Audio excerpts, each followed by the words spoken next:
ایک شخص نے سوال پوچھا، کہنے لگا اوکاڑ دینی اور مذہبی گھرانہ ہے، کہنے لگے بیٹی کی شادی کر دی ہے راولپنڈی میں،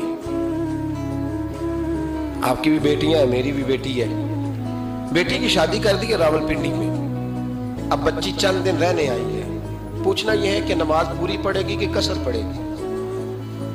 تو میرا تو اس نے کام کر دیا، حد ہو گئی، رو رو کے برا حال۔ میں نے کہا یار تو بند کر دے فون، رات کو بتاؤں گا۔ کیا پوچھ لیا یار تو؟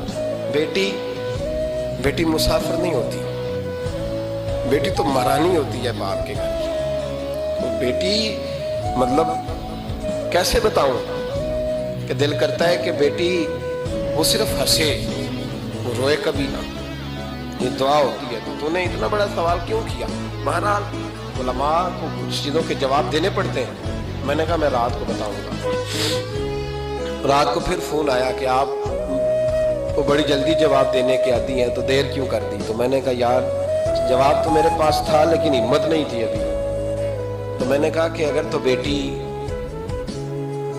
آئی ہے والد کے گھر میں اور ابا جی کا پروگرام ہے اسے جائیداد میں سے حصہ دینے کا، تو پھر تو بیٹی نماز پوری پڑے گی، لیکن اگر ابا جی نے علیحدہ کر کے انگوٹھا لگوانا ہے تو پھر بیٹی مسافر ہے۔ اگر ابا جی نے اس کو علیحدہ کر کے انگوٹھا لگوانا ہے نا کہ دے دے بھائیوں کو، خیر ہے تیری شادی پہ خرچہ کر دیا ہے، اگر ابا جی کے دل میں نے کہا یہ ابے سے فتویٰ پوچھ لو، اگر ابا جی کے دل میں چور ہے نا کہ بیٹی کو دینا کچھ نہیں، تو پھر بیٹی نے نماز قصر پڑھنی ہے، اس لیے کہ پھر وہ وہاں حصے دار۔ اس کی دلیل حضرت عثمان غنی رضی اللہ تعالیٰ عنہ حج کے لیے تشریف لے گئے تو لوگوں نے حضرت عثمان غنی سے کہا کہ نبی پاک بھی قصر نماز پڑھتے تھے، حضرت عمر بھی حج کے موقع پر قصر پڑھتے تھے، ابو بکر بھی، آپ کیوں پوری پڑھتے؟ فرمایا ان کا مکے میں گھر کوئی نہیں تھا، میرے تو پورے کے پورے باغ ہیں، تو میں یہاں مسافر نہیں ہوں، میں یہاں مقیم ہوں، تو اگر تو بیٹی کا حصہ بھی ہے ابا جی کے گھر میں تو پھر وہ نماز پوری پڑے گی۔ لیکن اگر ابا جی نے اللہ تعالیٰ خیر فرمائے بیٹوں کے حق میں فیصلہ سنا دیا ہے اور انہوں نے بیٹی سے کہہ دیا ہے کہ چھوڑ، جو بیٹیاں حصہ لیتی ہیں ان کے بھائی نہیں ملتے تو نہ ملے بھائی، کوئی حرج نہیں، ضروری ہے ظالم بھائیوں سے رابطہ رکھنا جو کھا جائے بہنوں کا حصہ۔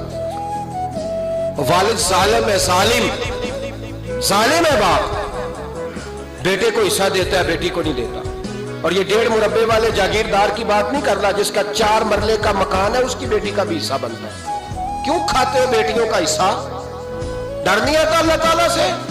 کیوں کھاتے ہیں لوگ بیٹیوں کا حصہ؟ جب اللہ رسول نے رکھا ہے تو کیوں کھا جاتے؟ اور پھر کہتے ہیں جناب بڑا پیار ہے بیٹی سے، رونے دھونے کے لیے پیار ہے۔